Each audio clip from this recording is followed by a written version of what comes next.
السلام عليكم ورحمة الله تعالى وبركاته. إخواني أخواتي، مرحبا بكم في حلقة جديدة من حلقات الكورة مع الشارو.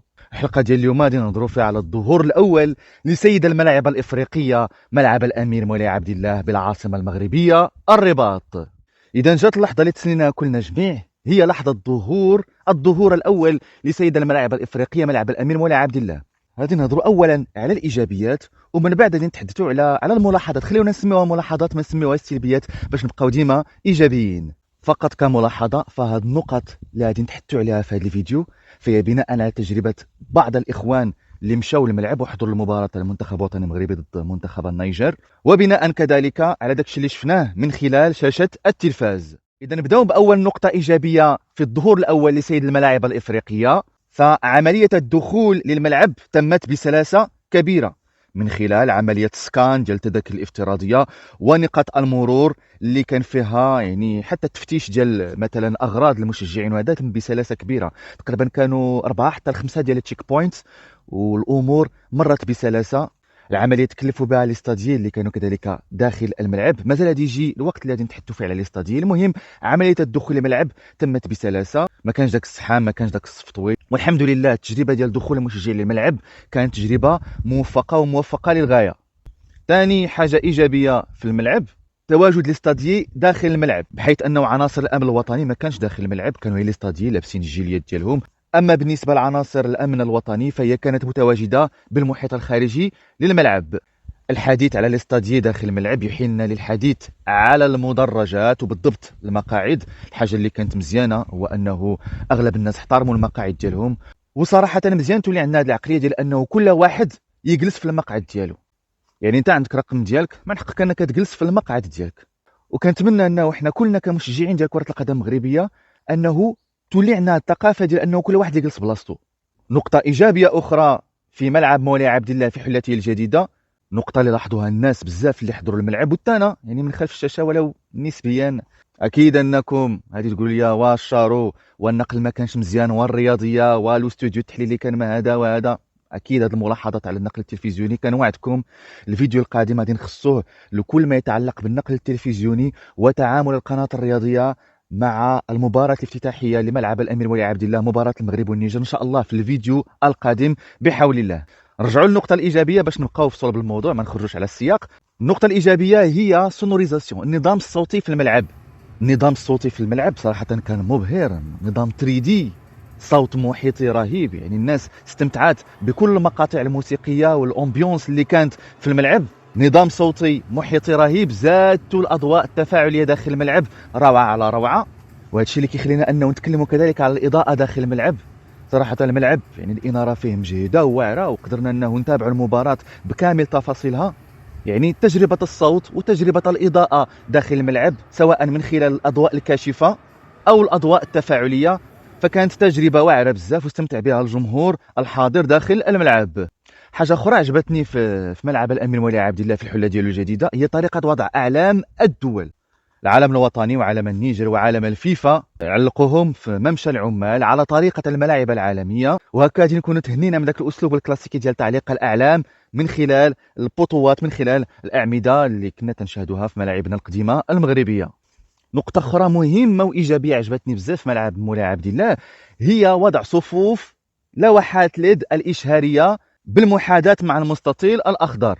هذا الإجراء ما نكذبش عليكم كان عنده واحد التأثير بصري رهيب، خصوصا لنا حنا المتفرجين عبر التلفاز. كنعرفوا بأنه مدرجات الأمير مولاي عبد الله فهي مرتفعة عن منسوب أرضية الملعب بواحد متر ونص حتى 3 ديال الأمتار، ولكن الطريقة باش تحطات لوحات ليد فوق الدعامات الفولاذية خلات انه التاثير البصري يبان لنا ويعطينا انطباع على انه المدرجات هي في نفس مستوى او نفس منسوب ارضيات الملعب.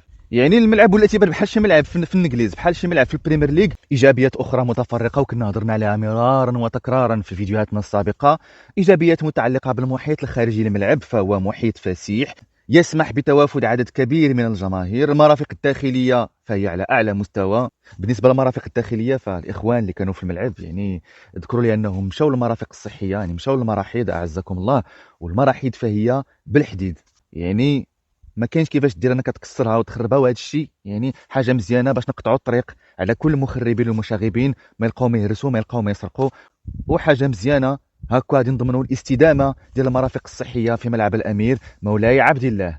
كذلك نقطه مهمه ايجابيه ولادي نختم بها الايجابيات ديال ملعب مولاي عبد الله، واللي بزاف ديال الناس كيعتبروها من السلبيات، ولكن ثقوا بيا الاخوان، الناس اللي مشاو تفرجوا في الملعب عرفوا بانه دوك الفراغات حنا اللي ما عجبناش كمتفرجين عبر التلفاز فهي نقطه ايجابيه ونقطه قوه لصالح الملعب. كيفاش؟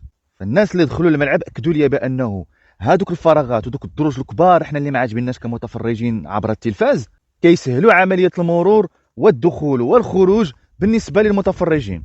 من قديم في ملاعبنا الكلاسيكيه انا شخصيا كنت نمشي للستاد في المغرب، يعني حاشاكم بين الميطا والميطا تنبغي نمشي للطواليت، فكنت تلقى صعوبه كبيره باش نوض من الكرسي ديالي ونمشي عبر السلالم وندخل للمرفق الصحي. يعني تلقى بزاف ناس جالسين في الدروج، تيكون الازدحام رهيب، وبالتالي تجري كاع انت تدير بنقص. ولكن كتجربه اولى في ملعب مولاي عبد الله فالناس ما جلستش في هذوك الفراغات، ما جلستش في هذوك الدروج، والناس اللي بغى يمشي يقضي شي حاجه في مرفق صحي تيمشي، اللي بغى يمشي ياكل تيمشي ياكل. يعني كانت واحد السلاسه وواحد المرونه في الموفمون ديال الجماهير. يعني الجمهور ما لقاش مشكل في التحرك داخل الملعب. وحتى كمنظر جمالي اكدوا لي الناس بزاف اللي دخلوا الملعب انه هادوك الفراغات هادوك ابراج ايفل كما سماهم بعض الاخوان فداخل الملعب ما تيبانوش كفراغ ولا كتشوه. وحتى اللون ديالهم ماشي لون خرساني، هو لون ذهبي، ولكن ممكن مع النقل التلفزيوني ممكن التاثير ديال الضوء مثلا تخلينا مثلا احنا عبر التلفاز او من خلال الصور تبانوا لنا هذوك الفراغات وكانهم يعني عندهم ذاك الانطباع الخرساني الاسمنتي. يعني هذاك الشيء حنا اللي كان تيبان لنا عيب في الصور قبل افتتاح الملعب وحتى في النقل التلفزيوني، فبالنسبه للمتفرجين داخل الملعب فهو ميزه وميزه مهمه للغايه.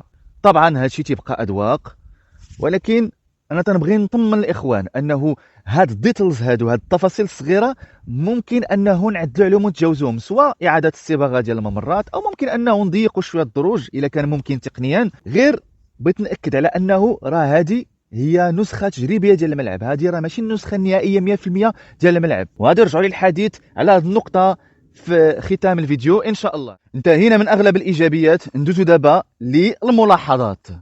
اول ملاحظه وانا اللي شويه كان عندي عليها تعقيب بالنسبه للملعب فهي ملاحظه متعلقه بالسقف. هذاك الجزء الابيض من السقف يعني بان شويه بحال موسخ. يعني في مثل هكذا تظاهرات يعني كنتمنى انه قبل من الحدث انه نظفوا هذاك الجزء من السقف باش ما ياثرش على جوده الصور العلويه، خصوصا الصور ديال الدرون. او بالامكان هذاك الجزء الابيض نصبغوه بشي لون يعني اللي ما تيرفدش لوسخ. الملاحظه الثانيه وهي الملاحظه اللي درت البوز يعني على مستوى السوشيال ميديا وتحدثوا عليها بزاف ديال الاخوان، هي الازدحام في جسرين اللي تربطوا الملعب بباقي احياء العاصمه الرباط وبالضبط حي الرياض.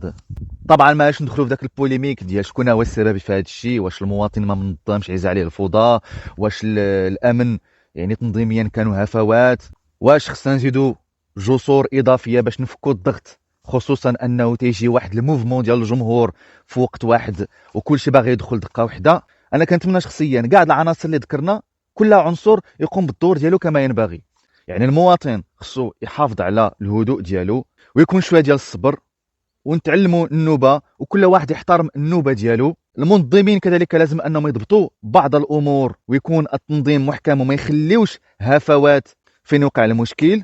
وحبذا لو انه نفسوا على خوتنا كذلك سواء عناصر الامن سواء كذلك المشجعين، ولما لا انه نشيدوا ونبنيو جسور اضافيه باش نفكوا ذاك الضغط خصوصا في عمليه الدخول والخروج من الملعب. ملاحظه اخرى لاحظوها الناس اللي مشاو تفرجوا في الماتش هي قله سلات المهملات يعني سلات القمامه. طبعا انا ما تنبررش للناس اللي تيلوحوا الزبل في ارضيه الملعب، ولكن الا كثرنا من سلات القمامه وبدا بنادم تيلوح الزبل حاشاكم في المدرجات، ديك الساعه ما بقاش عنده مبرر، وديك الساعه انا كنطالب انه نفرضوا غرامات ماليه على كل واحد ما تيرميش الزبل في سلات المهملات. ملاحظه اخرى في ملعب مولاي عبد الله وهي الزوايا الميته للمشاهده. طبعا ما عادش نبغي ندافع على الملعب، ولكن هاد الظاهره كاينه في بزاف ملاعب وحتى في ملاعب عالميه، ولكن حيت حنا تنبغيو بلادنا وتنبغيو دائما ملاعبنا تكون هي الافضل عالميا، ما فيها باس انه في عوض هذاك السياج الحديدي او دوك الاعمده الحديديه الفاصله بين المدرجات مثلا بين المدرجات العاديه والمدرجات الفي اي بي، ما فيها باس انه في بلاصه هذوك الاعمده الفولاذيه نديروا الزجاج المقوى، زجاج صحيح ما تتكسرش بسهوله وتيحافظ على الرؤيه، يعني ممكن تشاهد من خلاله اطوار المباراه. ملاحظه اخرى بخصوص الملعب هو انه ما كانش افتتاح كبير بحضور فنانين وبكوريغرافي ورقصات ولوحات فنيه وغيرها، يعني كان افتتاح بسيط من خلال سبوت شو، من خلال السونوريزاسيون، من خلال المقاطع الموسيقيه. وانا شخصيا تنشوف بانه المسؤولين او المنظمين مركزين بزاف على كاس افريقيا، مركزين بزاف على حفل افتتاح كاس افريقيا، وطبعا الشو الكبير غادي يكون في الكان ان شاء الله. ملاحظه اخرى تتعلق بالغلاف الخارجي للملعب، فالاضواء الخارجيه او اضواء ليد الخارجيه لم يتم استعمالها، بحيث تم الاكتفاء بنمط بسيط من الاضاءه الخارجيه، فقط بعض النقاط ديال الاضاءه. وكنظن بانه المنظمين اختاروا انهم ما يستعملوش اضواء ليد الخارجيه للملعب لانه لا زال في مرحله تجريب، وبغاو ملي يخدموها وتكون بكفاءه وفعاليه عاليه. المهم باختصار المنظمين ما بغاوش يكشفوا على جميع الاوراق ديال الملعب وجميع المزايا ديال الملعب، وبيخليو الشو كله كما قلنا للافكون للكان لكاس افريقيا القادمه ان شاء الله بالمغرب. اذا في المجمل كانوا هادو هما الايجابيات والملاحظات بخصوص ملعب مولاي عبد الله في الحله ديالو الجديده. طبعا انا سولت الاصدقاء اللي مشاو تفرجوا في الملعب، قلت لهم اشنو هو انطباعكم العام على التجربه ديالكم في اول ملعب عصري في تاريخ المغرب. ما كذبش عليكم والله شهد عليا جميع الاخوان تقريبا قالوا بانه التجربه العامه كانت رائعه ولا توصف. وكاين كاع اصدقاء اللي كانوا ديجا تيمشيو لمولاي عبد الله القديم وقارنوا مولاي عبد الله القديم التجربه ديالهم في مولاي عبد الله القديم مع التجربه ديالهم في مولاي عبد الله الجديد، والتجربه يعني صراحه قال لك كاين اختلاف ما بين السماء والارض، يعني تجربه ناجحه. يعني الناس صراحه ما تكرفصات، يعني الناس جلست في كراسي مريحه، زاويه المشاهده ممتازه، التجربه الصوتيه والتجربه البصريه كانت مبهره للغايه. وكاين كاع اصدقاء قال لك ما سخيناش نخرجوا من الملعب، يعني شوفوا درجه تعلق الناس بالملعب الجديد وكيفاش لقاو راحتهم فيه. احد الاصدقاء اللي مشى لبزاف ديال الملاعب على مستوى العالم فهكا وصف لي ملعب مولاي عبد الله بانه ميكست بين ملاعب قطر وملاعب اسبانيا. وطبعا كما قلنا فبعض الهفوات كانت في الملعب، وهذا الشيء طبيعي لانه استاد مازال في مرحله التجريب. وكتقييم للملعب فممكن نقولوا بانه الملعب نجح في اول اختبار، ونقولها ونكررها مره اخرى اخواني انه هامش التعديل وهامش التطوير في الملعب راه وارد ومفتوح.